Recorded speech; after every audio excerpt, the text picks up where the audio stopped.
AP దేవాదాయ శాఖ మంత్రి ఆనం రామనారాయణ రెడ్డి తిరుమల స్వామివారిని దర్శించుకున్నారు. ఉదయం వీఐపీ దర్శన సమయంలో కుటుంబ సమేతంగా స్వామివారిని దర్శించుకుని మొక్కులు చెల్లించుకున్నారు. అనంతరం అర్చకులను ఆశీర్వదించి తీర్థ ప్రసాదాలు అందజేశారు.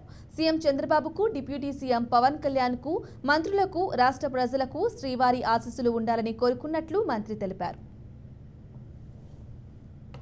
మంచి సుపరిపాలన అందించడం ద్వారా ఈ రాష్ట్ర ప్రజానీకానికి మేలు కలగాలి, ప్రజలందరినీ ఆశీర్వదించమని, సుఖ సంతోషాలతో సౌభాగ్యాలతో ఈ రాష్ట్రం తొలతూగే విధంగా మా పరిపాలన ముందుకు సాగించమని భగవంతుని శ్రీ వెంకటేశ్వర స్వామిని కోరుకోవడం జరిగింది.